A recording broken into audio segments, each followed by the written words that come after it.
శ్రీవారి లడ్డూ వివాదంపై సుప్రీంకోర్టులో విచారణ వాయిదా పడింది. అక్టోబర్ 3న విచారణ కొనసాగిస్తామని న్యాయస్థానం ప్రకటించింది. సుబ్రహ్మణ్యం స్వామి వేసినటువంటి పిటిషన్పై ధర్మాసనం విచారణ జరిపింది. పిటిషనర్ తరపున సీనియర్ న్యాయవాది రాజశేఖర్ రావు వాదనలు వినిపించారు. కల్తీ జరిగినట్టు తేలిన నెయ్యి ట్యాంకర్ను అనుమతించలేదని టీటీడీ చెబుతోందని ఆయన కోర్టుకు తెలిపారు. కానీ ఏపీ సీఎం చేసిన ప్రకటన టీటీడీ చెప్పిన దానికి భిన్నంగా ఉందన్నారు. ప్రాథమిక స్థాయిలో నాణ్యత పరీక్షలు పాస్ కాకపోతే ట్యాంకర్ లోపలికి అనుమతించమని టీటీడీ చెబుతోందని, శాంపిళ్లను ఎక్కడి నుంచి సేకరించారు, తిరస్కరించిన ట్యాంకర్ నుంచి శాంపిళ్లను సేకరించారా, ఇందులో రాజకీయ జోక్యాన్ని అనుమతించవచ్చా అని ప్రశ్నించారు. వాదనలు విన్న తర్వాత న్యాయస్థానం అక్టోబర్ 3కి విచారణ వాయిదా వేసింది.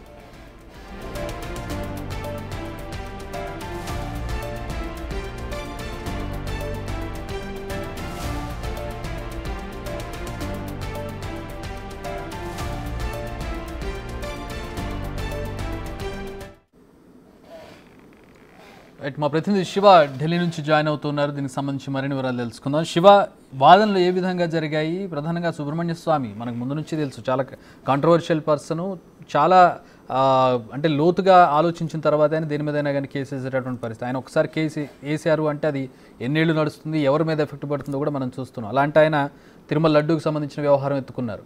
ఏంటి ఆయన పిటిషన్లో పెట్టినటువంటి అంశాలు ఏంటి? ఈరోజు జరిగిన విచారణ ఏంటి? రైట్ చక్రి, మీరు అన్నట్లుగా సొంత పార్టీ నేతలపైనే పలుమార్లు ఆయన కేసులు వేసిన పరిస్థితి ఉంది. సొంత పార్టీ నేతలకు వ్యతిరేకంగానే ఆయన పలుమార్లు న్యాయస్థానాల్లో పిటిషన్లు వేసి వారికి వ్యతిరేకంగా పోరాడారు. అందులో ఇప్పుడు ఏపీ సీఎం చంద్రబాబు పైన ఏదైతే తిరుపతి లడ్డూ ప్రసాదంపై వివాదం కొనసాగుతుంది, కల్తీ జరిగింది, కల్తీ నేను వినియోగించారంటూ కూడా ఏవైతే ఆరోపణలు ఇస్తున్నాయో దానిపై స్వతంత్ర దర్యాప్తు సంస్థ చేత విచారణ జరిపించాలి. చంద్రబాబు నిరాధారమైన ఆరోపణలు చేస్తున్నారు, హిందువుల మనోభావాలు దెబ్బతీసే విధంగా వ్యాఖ్యలు చేశారు అనేది ప్రధానంగా సుబ్రహ్మణ్య స్వామి తన పిటిషన్ దాఖలు చేశారు. తన పిటిషన్ ఈరోజు సుప్రీం ద్విసభ్య ధర్మాసనం విచారణ చేపట్టింది. సుబ్రహ్మణ్య స్వామి తరపున రాజశేఖర్ రావు వాదనలు వినిపించారు.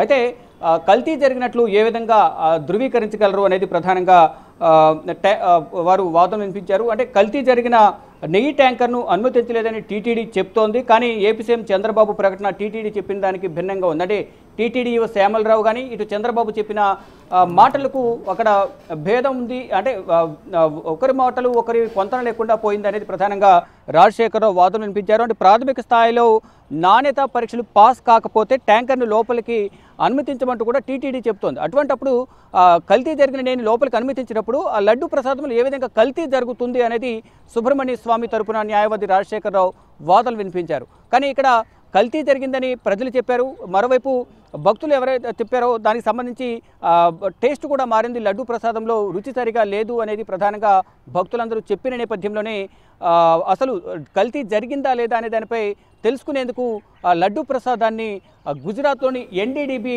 ల్యాబ్కు పంపించాము. అక్కడ కల్తీ జరిగినట్లుగా కూడా ఆ ల్యాబ్ రిపోర్ట్స్లో వచ్చాయి. ఈ నేపథ్యంలోనే కల్తీ జరిగినట్లుగా మేము ధృవీకరించామంటూ కూడా ఇటు టీటీడీ తరపున హాజరైన సిద్ధార్థ లూథ్రా, సీనియర్ న్యాయవాది సిద్ధార్థ లూథ్రా తన వాదనలు వినిపించారు.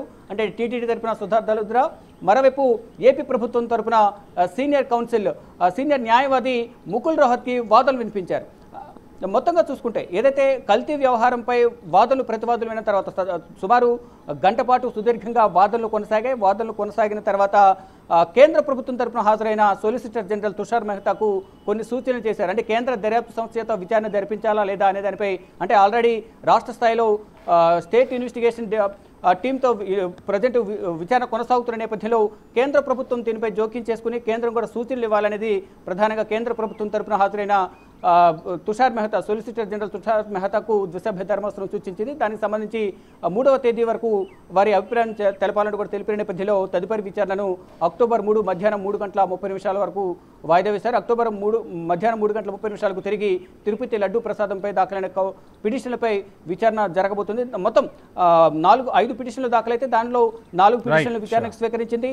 ఇటు సురేష్ చౌహాన్కే, వైవి సుబ్బారెడ్డి, సుబ్రహ్మణ్య స్వామి, డాక్టర్ విక్రమ్ సంపత్ 4 పిటిషన్లపై విచారణ జరిపారు. అసలు కల్తీ జరిగిందని తెలిసిన తర్వాత ఒకవైపు విచారణ జరగాల్సి ఉంది. విచారణ జరగకుండానే ప్రెస్ ముందుకు వచ్చి చంద్రబాబు ఏ విధంగా ప్రకటన చేస్తారంటూ కూడా సుప్రీంకోర్టు ద్విసభ్య ధర్మాసనం కింద ఆగ్రహం వ్యక్తం చేసింది. మొత్తంగా చూసుకుంటే వాదనలు ప్రతివాదనలు విన్న తర్వాత తదుపరి విచారణను అక్టోబర్ 3కు వాయిదా వేసింది. Chakri. All right, thanks for the updates Shiva.